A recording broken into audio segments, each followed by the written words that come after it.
감사합니다. 오늘 계속해서 하나님의 사랑을 받았다면, 여러분 하나님의 사랑 받으셨어요? 그럼 어떻게 그 받은 자의 모습은 어떤가? 우리 본문을 한번 먼저 로마서 5장 5절부터 11절까지 우리 한번 읽겠습니다.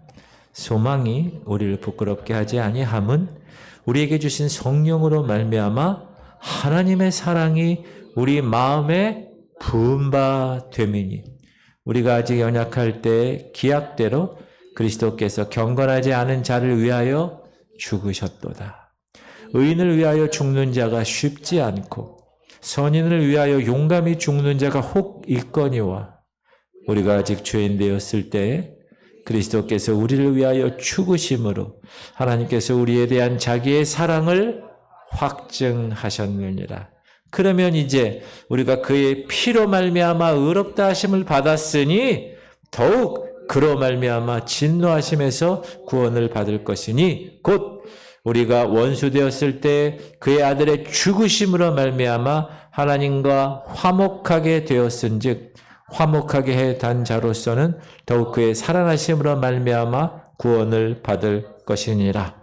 그뿐 아니라 이제 우리로 화목하게 하신 주 예수 그리스도로 말미암아 하나님 안에서 또한 즐거워하느니라. 할렐루야.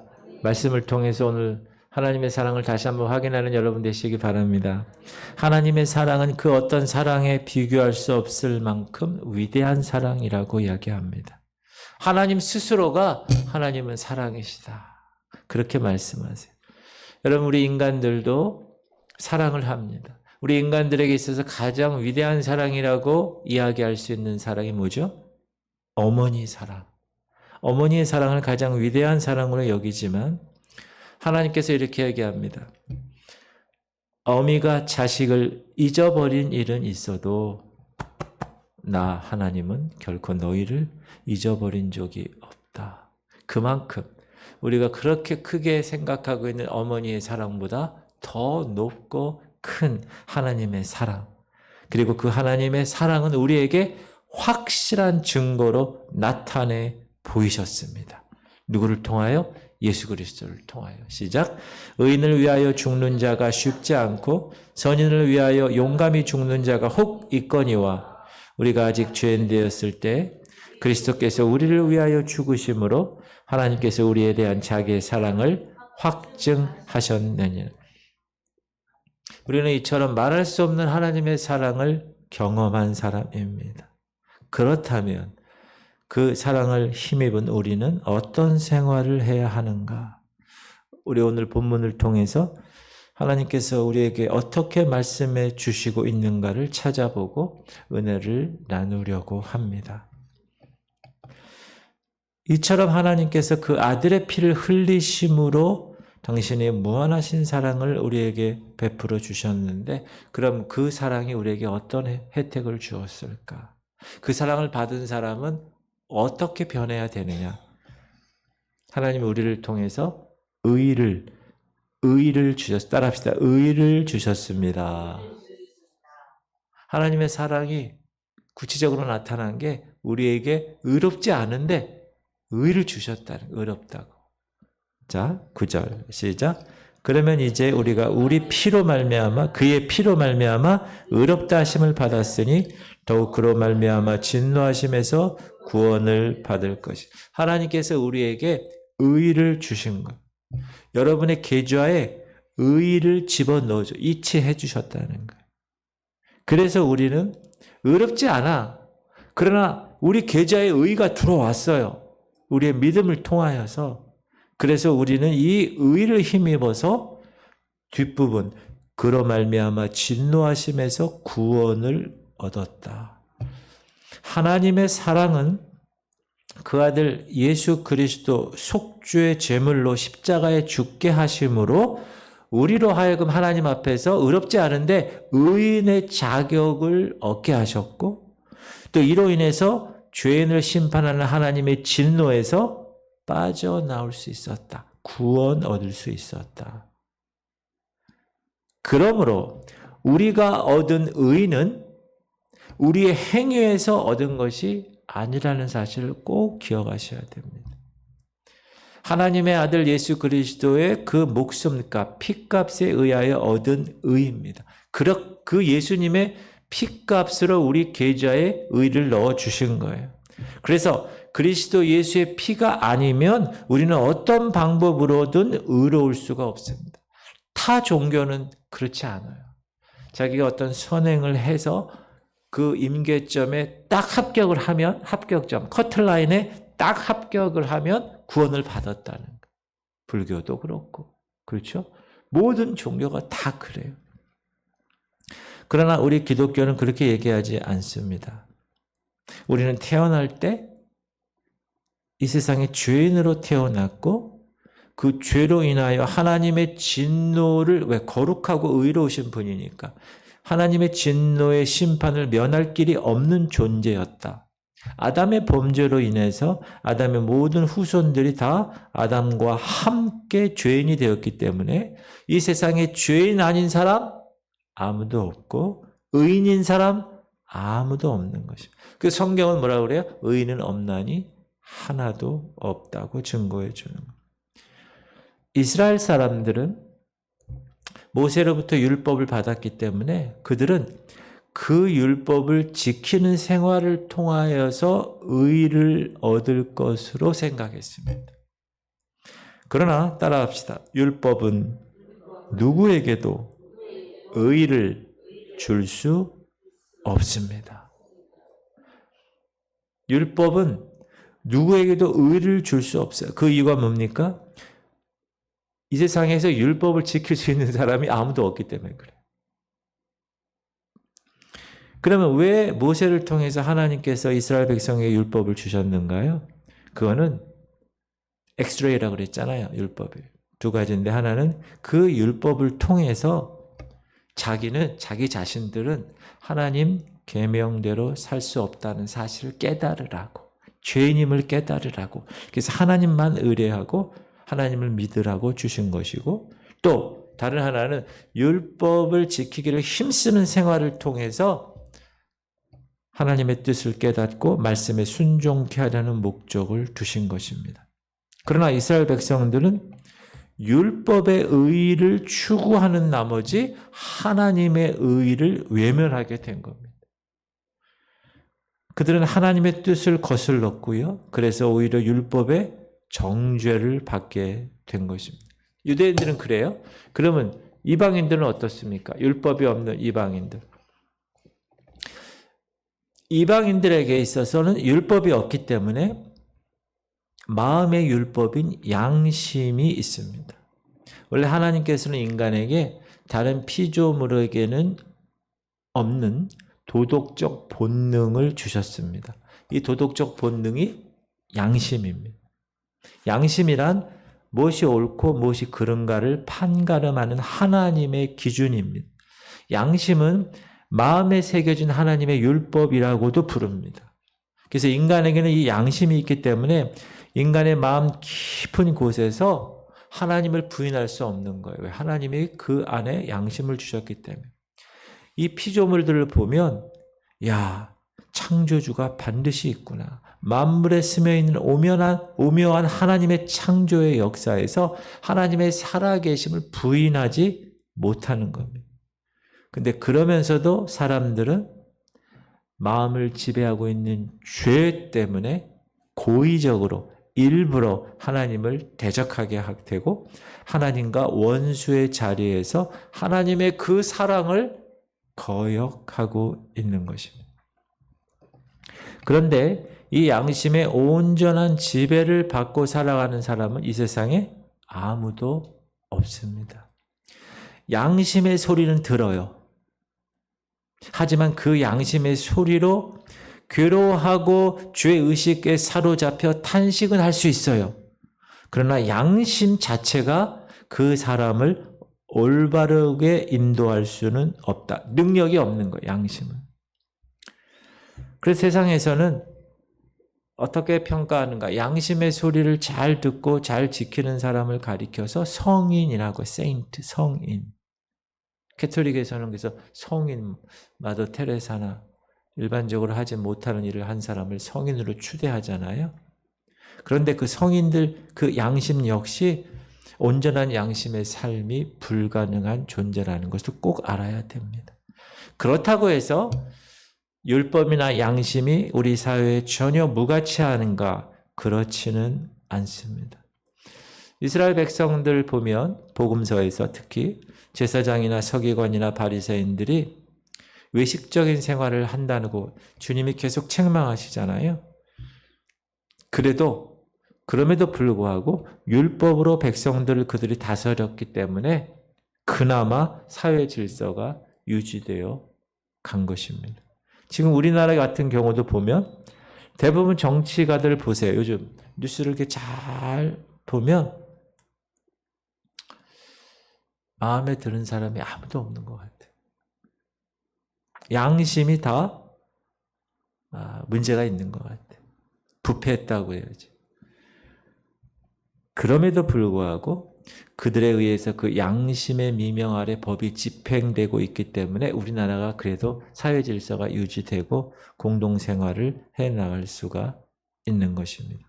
그러나 율법이나 양심, 그것이 아닌 하나님이 주시는 의는 이런 율법이나 양심에서 오는 것이 아니고 무엇으로부터 온다고요?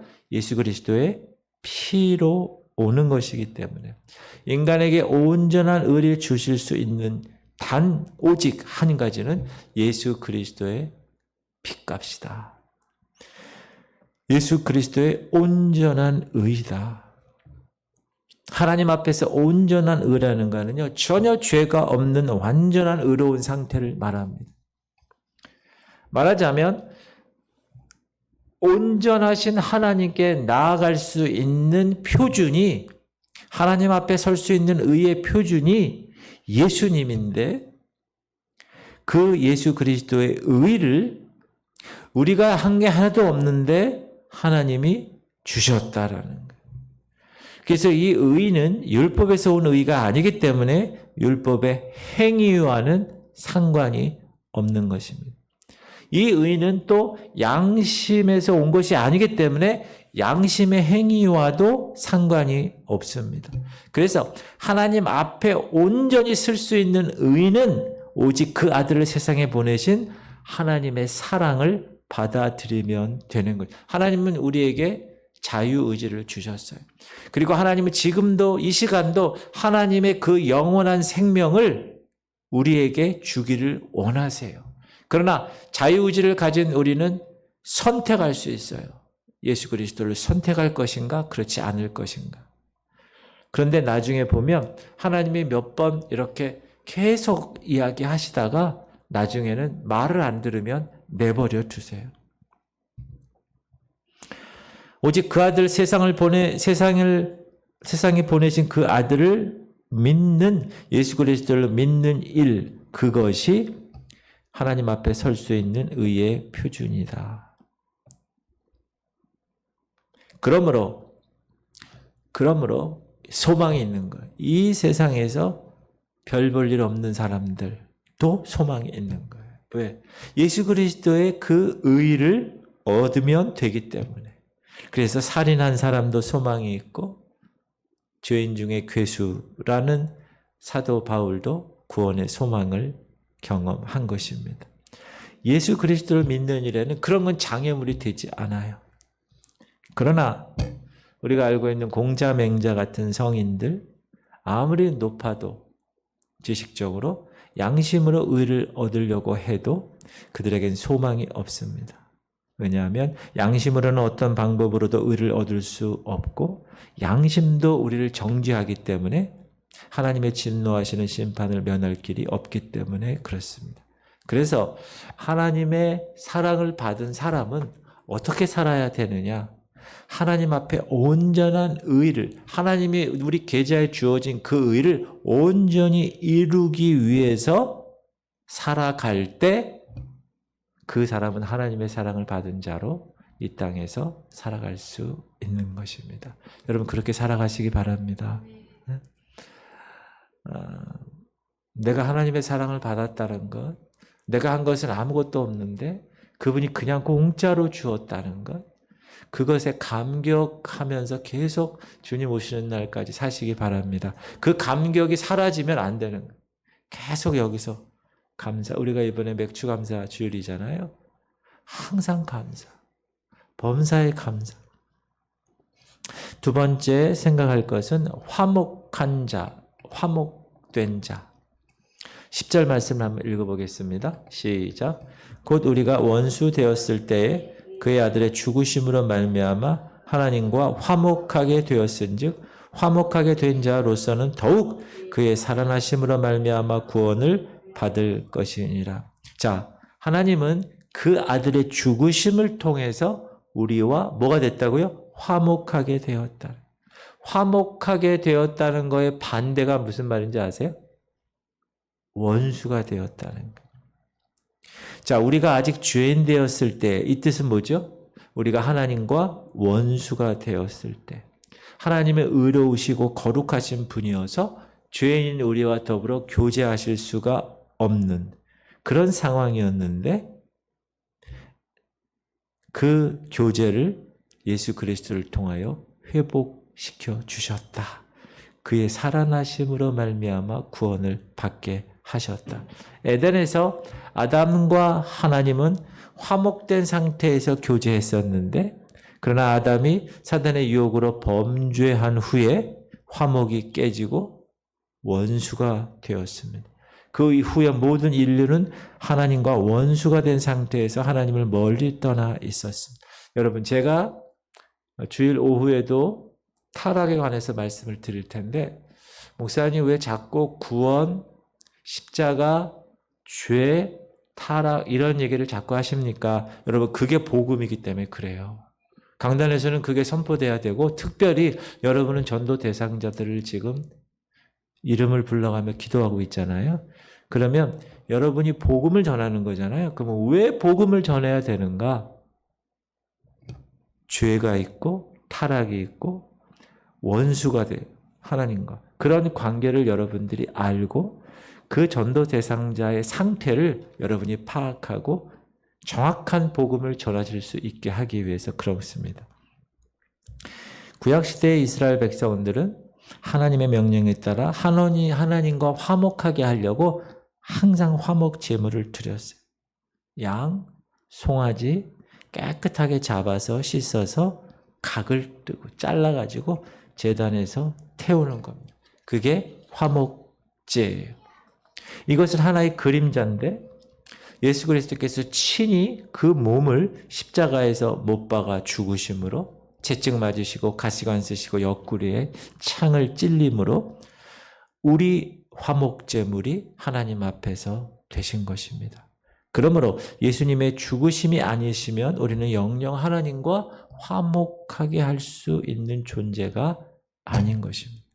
하나님과 화목되었다라는 말은 하나님과 이제 새로운 관계를 가지게 된 것을 말합니다. 그러니까 하나님과 화목됐다는 것은 따라합시다. 새 사람이 되었다는 증거입니다. 그리스도 예수 안에 있으면 새로운 피조물이라 이전 것은 지나갔으니 보라 새 것이 되었도다. 그렇게 말씀을. 그리스도 안에서 이제 새로운 온전히 새롭게 태어났기 때문에 이전에 살아가던 우리는 그리스도와 더불어 십자가에서 죽은 거예요. 여러분, 옛사람 죽었어요. 여러분, 예수님 만나기 전에 옛사람 죽었어요. 그걸 확신하셔야 돼요. 이제 새로운 피조물인 새 사람이 되었습니다. 자, 옛사람은 뭘 위해 살았어요? 육신을 위해 살았어요. 육신의 것을 추구했어요. 육신의 것에 소망을 두고 살았어요. 그러나 이제는 그 같은 육신의 사람이 십자가에서 죽었어요. 이제 세상적인 것은 버리고 새 사람으로 살아가야만 하는 겁니다. 목사님, 그럼 새 사람으로 살아가는 방법이 뭡니까? 어떻게 살아야 합니까? 자, 육의 사람이 육을 위해 살아갔다면 새 사람은 뭐를 위해 살아가야 돼요? 다시. 육의 사람이 육을 위해 살아갔다면 새 사람은 무엇을 위해 살아가야 돼요? 영을 위해 살아가요. 영을. 육신의 사람이 세상에 소망을 두고 살았다면 새 사람은 어디에 소망을 둬요? 하나님께 소망을 두고. 옛사람이 육신의 정욕 가운데 살았다면 새 사람은 어디 안에서 살아야 됩니까? 하나님 말씀 안에서 살아가야 되는 것입니다. 하나님께서 우리를 구원해 주신 것은 그리스도를 말미암아 하나님을 향하여 열매를 맺게 하려 함입니다. 그러므로 여러분 하나님 앞에서 열매를 맺으셔야 돼요. 하나님이 여러분을 새 사람으로 이 땅에 심으셨어요. 그럼 심었다는 건 뭘 가정합니까? 열매가 날 것을 기대하는 거예요. 그래서 열매를 맺지 못하면 새 사람이 아닌 거예요. 그 옛사람은 죽었다고 생각해야 돼. 여러분 자꾸. 죽었다고 생각하는 게 아니라 죽었어. 그러니까 여러분 자꾸 새로운 사람, 성령의 열매, 영의 열매를 맺어야 돼요. 사랑과 희락과 화평과 오래 참음과 자비와 양성과 충성과 온유와 절제. 예수님이 말씀하신 탕자의 비유에 보면 우리에게 많은 교훈을 주는데, 자, 그가 자신의 잘못을 깨닫고 집에 돌아올 때 그가 뭐라고 그랬냐 하면, 시작. 내가 일어나 아버지께 가서 이르기를, 아버지, 내가 하늘과 아버지께 죄를 지었사온 지금부터는 아버지의 아들이라 일컬음을 감당하지 못하겠나이다. 나를 품꾼의 하나로 보소서 하리라 하고, 이것은 탕자의 진실한 회개를 우리가 볼 수가 있습니다. 그리고 그 후에 이 아들은 아버지 집에 들어가서는 다시는 가출하지 않았습니다. 그리고 그 집에서 품꾼의 하나로 열심히 일해서 아버지를 기쁘게 해드렸을 것입니다. 그러나 아버지는 그를 품꾼으로 인정하지 않고 아들로 인정했겠죠. 사랑하는 성도님들, 우리는 회개한 탕자처럼 아버지 집에서 품꾼의 하나처럼 충성하는 새 사람의 새로운 생활의 주인공으로 살아가시기를 축복합니다. 우리는 하나님과 화목하게 됨으로 어떻게 됐어요? 아들의 신분을 얻었습니다. 근데 그 아들의 신분을 성경은 권세라고 합니다. 아들의 신분은 존귀한데 왜 존귀할까요? 하나님 아들의 권세를 가지고 있기 때문에. 우리가 외우기도 했던, 시작, 영접하는 자 곧 그 이름을 믿는 자들에게는 하나님의 자녀가 되는 권세를 주셨으니 이는 혈통으로나 육정으로나 사람의 뜻으로 나지 아니하고 오직 하나님께로부터 난 자들이니라. 하나님의 자녀가 되는 권세. 그럼 목사님 왜 권세라고 말했죠? 권세. 여러분 예전에 문민정부 시대 때 김영삼 대통령이 대통령일 때가 있었어요. 그 김영삼 대통령의 아들이 있었어요. 이름이 누구죠? 김현철 씨. 문민정부 실세들이 그 아들 김현철 씨에게 머리를 조아릴 때가 있었어요. 대통령의 아들로서 얼마나 권세를 휘둘렀는지 몰라요. 나중에 다 감옥에 가고 그랬잖아요. 김대중 대통령 아들들을 보십시오. 김홍걸, 김홍업 씨. 아버지를 등에 업고 이권에 개입해서 거액을 챙긴 사실이 드러나서 국민의 분노를 사기도 했었습니다. 대통령의 아들은 그 대통령의 아들의 권세가 있었다는 거예요. 소위 작은 대통령, 소통령이라고 그러잖아요. 이런 일은 인간사회에서는 어쩔 수 없는 일이죠. 그런데 우리는 하나님의 아들의 자격을 얻었다. 그 일에 대해서 하나님 자녀의 권세라고 말씀해 주고 있다는 건 너무나도 당연한 권위가 있는 권세. 그러므로 여러분 스스로 우리는 대단히 따라합시다. 대단히 나는 귀하고 높은 존재다. 그걸 꼭 기억하셔야 돼요. 그래서 위엄을 갖추셔야 돼요. 자녀로서의 위엄, 왕자로서의, 하나님 나라의 왕자로서의 위엄. 비굴한 모습으로 세상 사람들에게 구걸하는 모습 보이면 안 됩니다. 악을 행하거나 부도덕한 일을 행함으로 세상 사람들로부터 지탄을 받아도 안 됩니다. 따라합시다. 우리는 부요한 사람들입니다. 비굴한 생각을 버려야 됩니다. 여러분. 뭐 좀 어디서 좀 도움을 받아야지. 여러분. 하나님 뭐라고 그러세요? 은도 내 것이요 금도 내 것이라. 하나님 뭐라고 그러세요? 구하는 자에게 무엇이든지 주겠다. 하나님 뭐라고 그러세요? 구하는 자가 받는다. 사랑하는 성도님들, 그러므로 하나님께 구해서 우리의 생활이 풍족한 가운데서 부유한 생활을 누리실 수 있기를 주님의 이름으로 축복합니다. 오히려 가난한 이웃을 도와주고 어려움 당하는 형제들에게 힘이 되어줄 수 있는 믿음의 생활의 주인공이 되시길 바랍니다. 이제 우리는 하나님의 자녀가 되었어요. 하나님의 아버지의 뜻이 뭔가? 자녀는 그렇잖아요. 그리고 거기에 걸맞는 생활을 하셔야 됩니다. 그게 새 사람의 생활입니다.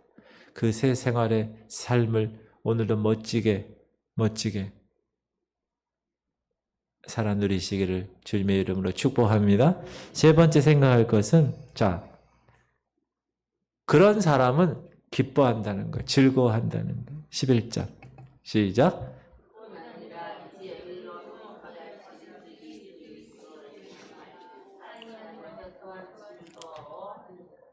이 말씀에서 밝혀주시는 대로 따라합시다. 그리스도인의 생활은 그리스도 안에서 즐거워하는 생활입니다. 그리스도인들이 그 생활에 즐거움이 없다면 가짜일 수 있어요. 진실한 그리스도인이 아닐 수 있어요. 예수 믿는 사람들은 그의 마음에 즐거움이 넘칠 수밖에 없어요. 왜요? 예수님 때문에 나오는 즐거움. 마음의 기쁨과 즐거움은 여러분 사람을 어떻게 만들어요? 환하게 만들어요. 다른 사람들에게 기쁨을 선사해요. 그럼 이런 즐거움은 어디서 나옵니까? 여러분, 이런 즐거움 어디서 나와요? 따라합시다. 진정한 자유에서 옵니다. 그동안 우리는 죄의 종노릇하느라고 하고 너무 피곤한 삶을 살아왔습니다.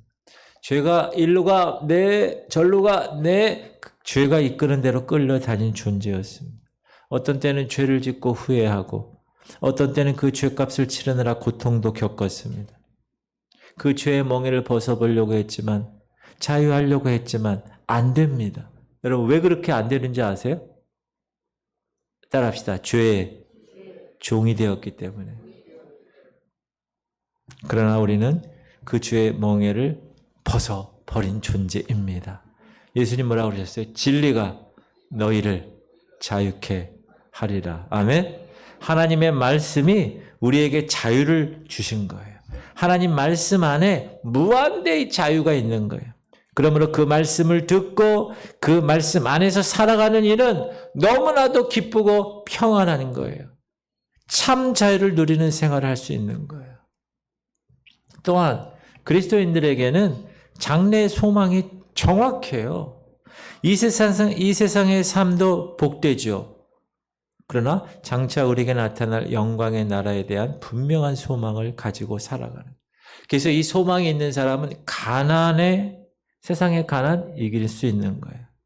이 소망이 있는 사람은 세상의 핍박 이길 수 있는 거예요. 이 소망이 있는 사람은 세상의 질병 이길 수 있는 거예요. 우리가 이제 이 세상의 삶을 다 마치면 더 나은 복된 생애, 영원한 생애의 주인공이 된다는 사실을 여러분이 믿으면 이 세상에서의 생활이 얼마나 감사하고 얼마나 보람되고 얼마나 기쁘고 즐거운 삶이 될 수 있을까. 그래서 그리스도 예수 안에서 즐거운 생활을 하는 삶에는 몇 가지가 있는데 그 중에 하나가 첫 번째로 감사하는 생활. 따라합시다. 감사하는 생활. 성경은 우리에게 범사에 감사하라고 말씀하십니다. 왜 어떻게 모든 일에 감사할 수 있을까?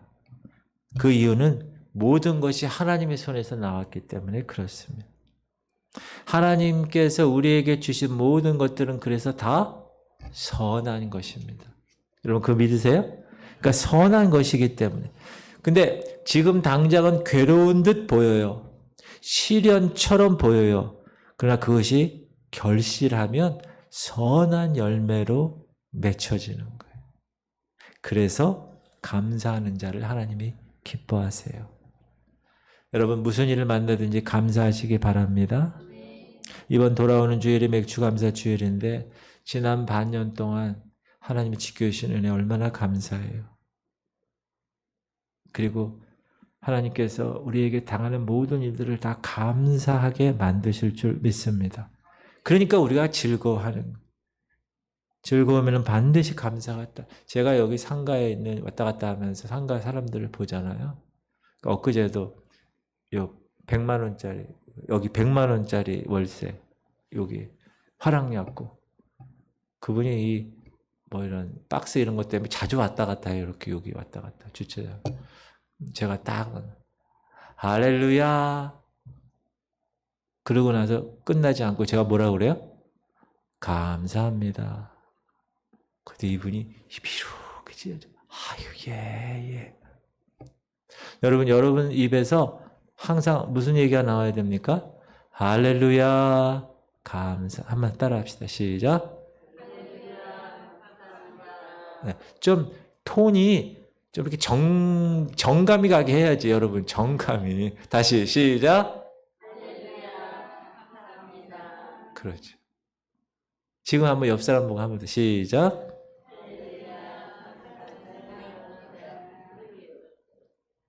여러분 감사합니다 할 때 인상 쓰면서 하는 사람 세상에 있어요? 없어요. 한번 인상 쓰면서 해봅시다. 시작. 할렐루야 감사합니다.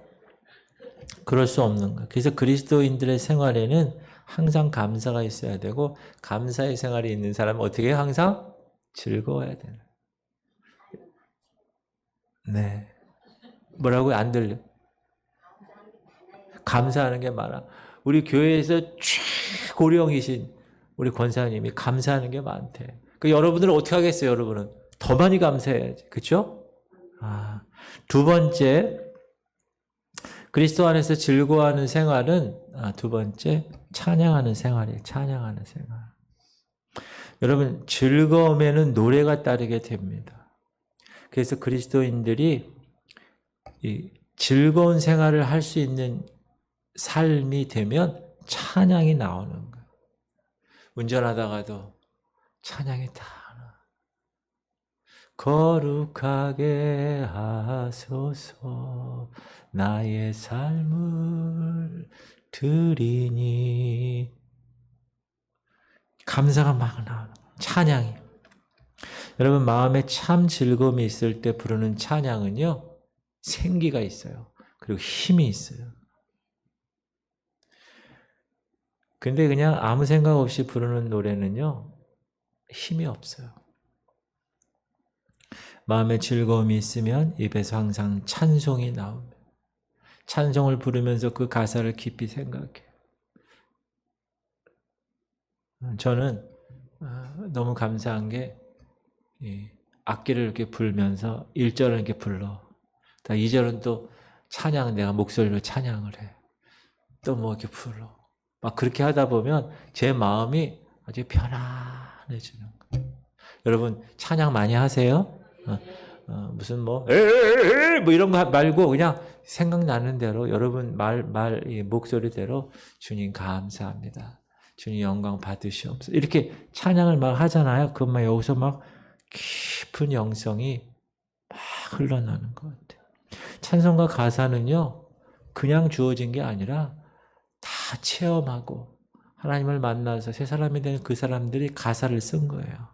그래서 그 영감받은 성도가 만든 그 작사 작곡이기 때문에 영적인 큰 감화를 줍니다.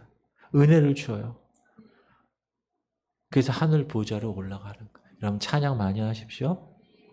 기타 치면서 막 찬양하고 막 찬양하고 막 찬양하고 막 기쁜 사람은 찬양하게 돼 있어요. 즐거운 사람. 세 번째, 기뻐하는 생활. 목사님, 즐거운 거나 기쁜 거나 같은 거 아닙니까?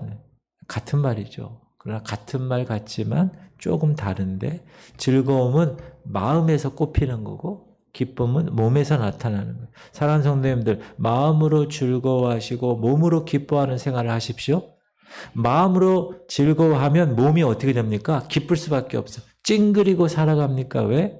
얼굴을? 뭐 때문에 슬퍼하며 탄식하며 살아갑니까?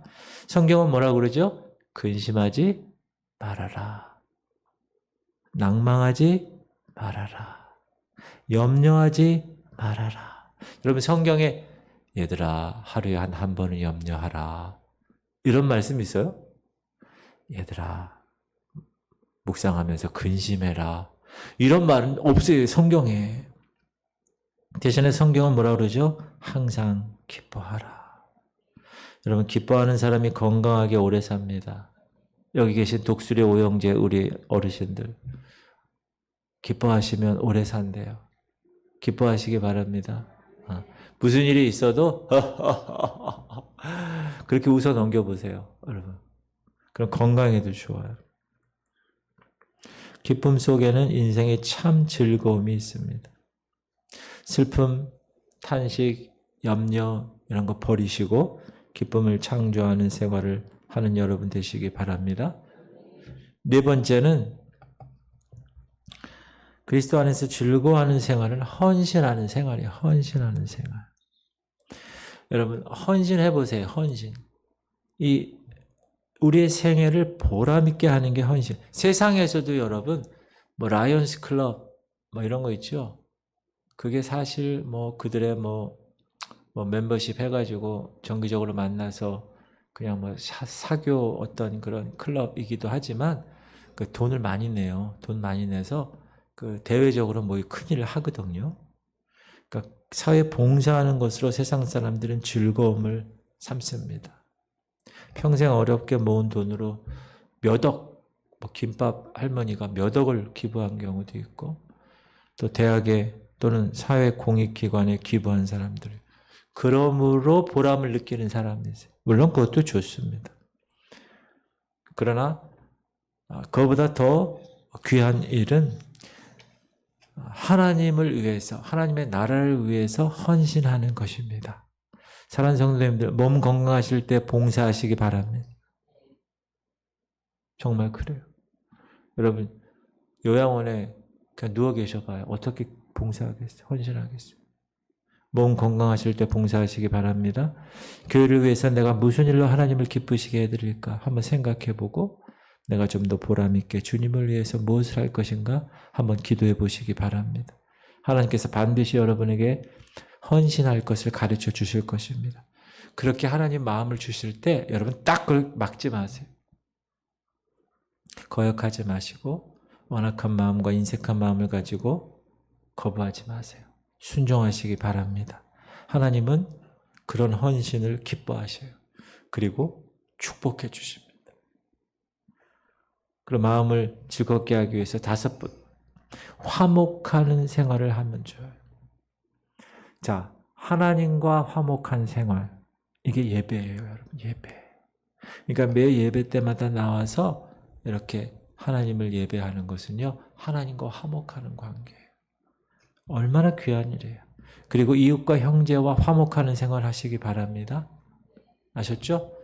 여러분 혹시 화목하는 방법을 모르십니까? 제가 그 방법 알려드릴게요. 이게 너무나 귀한 건데 사람들이 잘 몰라요. 화목하게 하는 방법 따라 하십시오. 내 형제 앞에서 겸손하자. 여러분 자기가 겸손해지면 누구와도 화목할 수 있습니다. 근데 화목 안 되는 이유가 뭐냐 하면 교만해서 그래요. 교만해서. 상대방 얘기 듣고 겸손하게 알겠습니다. 이런 마음 자세로 가져야 되는데 자꾸 가르치려고 하죠. 그러다 보니까 화목이 깨지는 거예요. 자기가 겸손해지면 누구와도 화목할 수 있습니다. 내 형제의 죄를 용서해 주십시오. 베드로가 몇 번이나 용서하면 되겠습니까? 예수님 뭐라고 그러시죠? 7번씩 70번, 77에 49, 490번. 이게 뭐죠? 100% 용서하라는 거.